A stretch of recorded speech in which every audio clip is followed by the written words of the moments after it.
Welcome back to Courtroom Chronicles, where justice meets real-life drama. Today's case, one of the fastest probation violations ever caught in real time.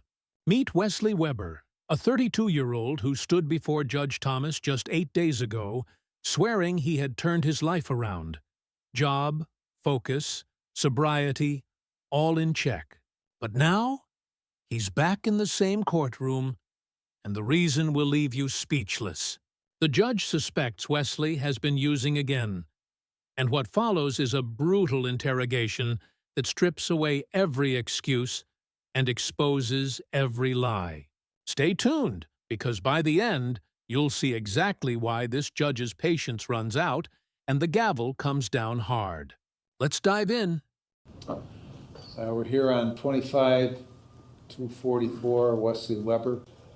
We were here on June 18th, 8 days ago. After you left here, you went over to probation.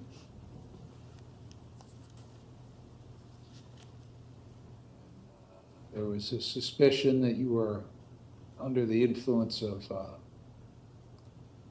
drugs, and then you admitted that to Nicole Newman. So this was reset for today.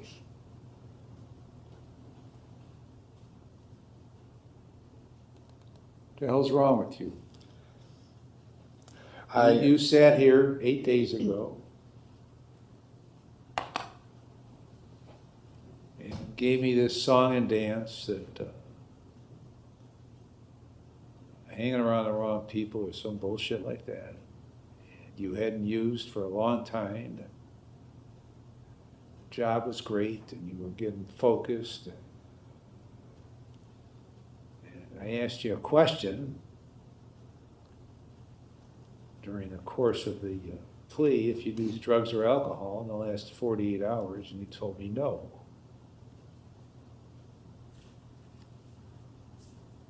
So that's why I asked that question. What the hell's wrong with you? I apologize, sir. I don't want your apology. I want to know why you're doing what you're doing. Well, I clearly have an issue. I mean, I'm not making... What's the issue? My use of cocaine. And it's only cocaine, but you know. Well, see, now here's the problem. Yes. Why would I believe anything you tell me from this point forward? I understand. Well, you may understand or you may not understand, but why would I believe anything you say from this point forward? You don't have any reason to. That's right. So, when did you last use cocaine? I believe it's been within the last 4 days. Yeah. Okay. I know it's been within the last 4 days. I'm Yes. certain it wasn't 4 days ago. Okay. Right? So, why don't you tell me, don't tell me what you believe, tell me when you, the question was, when did you last use cocaine? It's been within 3 days. Okay, see, that doesn't answer the question either. Yeah. The question is, when did you last, you're a bad bullshitter, don't bullshit, okay? Yeah. The question is, when is the last time you used cocaine? You know when it was, so goddamn it, tell me what it was. Yes, sir. Today is Thursday. It would have been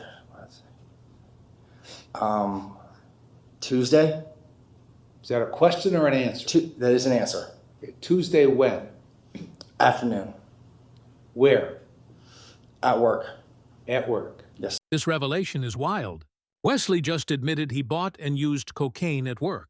That's not only self-destructive, it's potentially criminal in itself. Employers like Verizon would never tolerate this if they knew.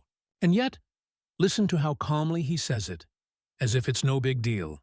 This kind of desensitization is classic addiction behavior, minimizing the problem to avoid the pain of truth. Have you ever seen someone try to rationalize a bad decision this smoothly? Comment below if you think the judge should have stopped the hearing right here. Sir. Where'd you get it from? Someone I know in my hometown. Okay. Who did you get it from? Do you need a name specifically? You see, here we go. Okay. I'm asking, sir. No, I'm asking you. Yes. And you're evading me. Okay. The question was, who did you get it from? That's a very specific question. with only one answer. The answer is the name of the person you got it from. His name is Bryant. What? Bryant is the first name. Bryant. Yes, sir. All right. Is he like Pele? He only goes by one name, or Bryant Thompson. Bryant Thompson. Yes, sir. Okay. And how do you know Bryant Thompson? Just through mutual friends. Which friends? I believe I met him through my barber. My barber ended up giving me his name years ago. Why? For that use. Okay. How many years ago? 3. What are you going to do about your drug problem? Well, like you said, I know you don't have reason to believe me, but I am motivated with my work schedule and keeping my... Well, you're using cocaine at work. Yeah, I understand. But it's, no wonder why you're motivated to be there. But I understand how it's affected my job, and my performance is lower when I do, and I don't want it to affect that. Okay. So what are you going to do about it? I'm going to quit use, and I'm going to seek more help. I have, I don't know a name yet, but my mother knows a counselor through church who she's going to try to help me get in contact. What church? It's called Grace Fellowship in Niles, Ohio. Didn't you go through some treatment program before? I did. What was that? So that was through the Niles court, and to be honest, it was just it was not very in depth. It wasn't super helpful, I don't think, for me. Why didn't you go to one that was more in depth and more helpful? I should have. I know. Why didn't you? Because you didn't want to. Okay, because you liked getting high, right? Yes, sir. This could be the fastest violation in the history of intervention. An all-time record. Who's your boss over there at Verizon? His name is Andrew Nelson. Does he know you're getting high at work? I don't believe so. He might suspect. Did he ever say anything to you? He hasn't. That doesn't seem like a very good place to work. I know I don't represent them well, but it honestly is a very great place to work. You're not represented well by me, I understand that. Where did you work before that? I was a supervisor at UPS for 6 years. You were using it then too, right? Not the entire time, the last like 2 years of my work there, yes, I was. Was there something, what drugs did you use before cocaine? Slight marijuana and drinking casually, just with, on weekends. But nothing ever to the extent that I have when I started using cocaine. So, and you're how old now? 32, almost 33. So when you were 28 or 29, you started using cocaine? Correct. Okay. And was there, of course, for the sake of this discussion, I'm going to believe what you're telling me, okay? So is there some reason you went through your first 28 years without using cocaine and decided, shit, what a great idea it would be to get hooked on cocaine? Is there something that prompted that? I wish I had a really good answer for that, but I don't. Well, what is the answer? Give me the shitty answer. The shitty answer was I was lacking purpose in my life, and I was feeling you found purpose in cocaine? No, it made me wander off more. Did you think it was going to give you purpose in life? I don't know what I was thinking when I did it, to be 100% honest with you. How much does cocaine cost these days? It's expensive. I mean, a gram is like $100, and they go fast. We actually didn't do an entry on this, right? So I haven't sentenced him yet, or I haven't made the final determination yet as to what the terms of your intervention. They ain't the same as they were 8 days. Here's where the hammer drops. The judge dismantles every ounce of Wesley's self-delusion. When he says, "You have no control," it's not just a statement. It's a verdict on his mindset. Addiction thrives on denial, and denial always ends in disaster. What's powerful here is how calm the judge stays. No shouting, no theatrics, just blunt truth. Sometimes, silence in the courtroom speaks louder than the gavel. Days ago, I'll tell you that. Because you have no ability to control your habit. Do you think you have the ability to control your habit? I did for several months, and then I made one bad decision. Which months? So from February up until about 2 weeks ago, I was clean because I was doing that Travco program where I was testing clean. The what? I was doing a drug program in Warren out of the Niles Court called Travco, where I was being tested. How do I know that? I don't know how to. I mean, I was doing it through the Niles for the Niles Court. Okay, how do I know that? You don't. Right. You don't. That's the problem when you start lying to me. I understand. And then this entire time, I don't believe anything you're telling. I understand. Okay, so let's, again, for the sake of our discussion, assume that you have been testing in Niles Court. And further assume that it had been negative. So for several months, you weren't using. Correct. And then when the program was done, you immediately figured, well, I ain't getting tested no more, I'll start using again. Right? Yes, sir. Okay. So you have no control over that issue. Because if you had control over it, you wouldn't have went back to using. Correct. Correct. So you think going to some counselor at some church you don't belong to that your mother suggested is the solution to your problem? Not the end all be all. I think it could aid, it could help, but I understand it's not the solution. It's not going to fix everything. Why don't you find the solution? Okay. What does that mean? The question is, why don't you find the solution? Did you ever think maybe the solution to your problems might be found in the pursuing of the solution to your problem? Yes. No, you didn't.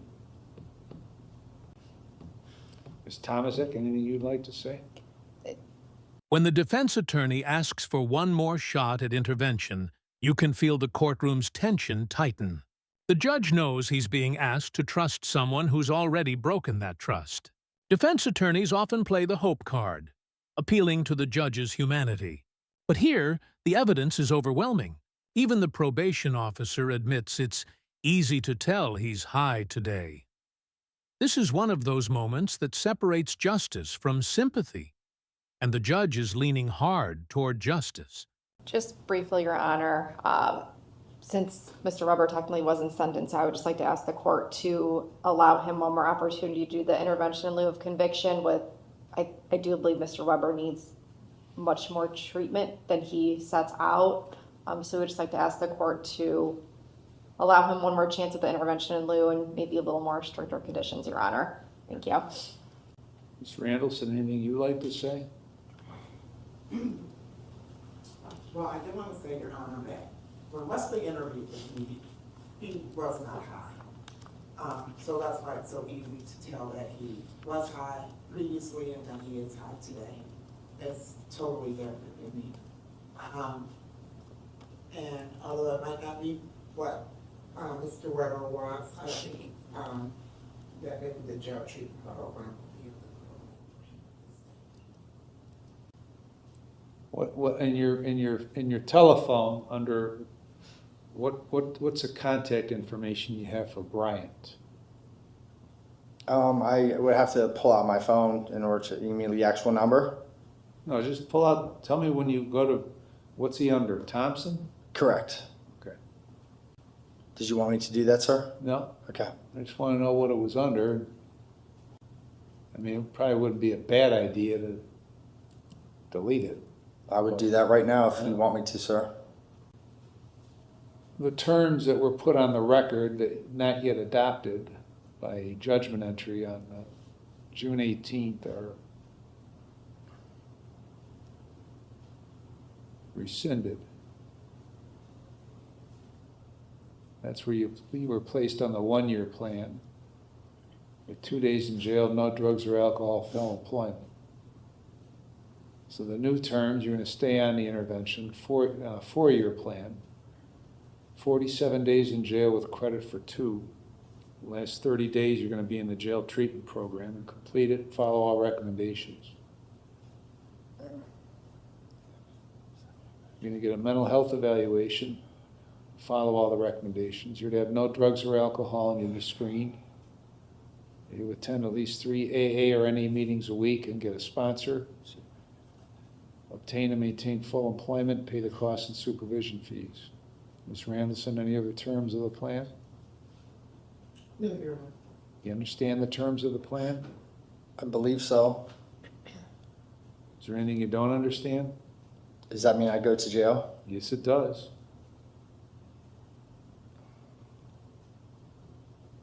Okay.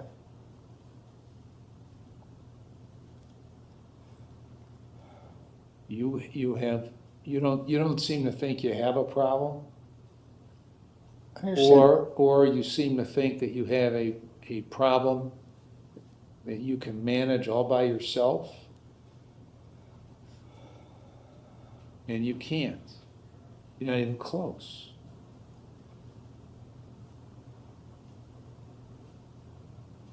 So that's what it is. And like I told you last time, if you violate, the state will file a motion to terminate, and the next time I'll just terminate it. And then you'll have a felony conviction. When you go to find a job, you can tell them you have a felony conviction.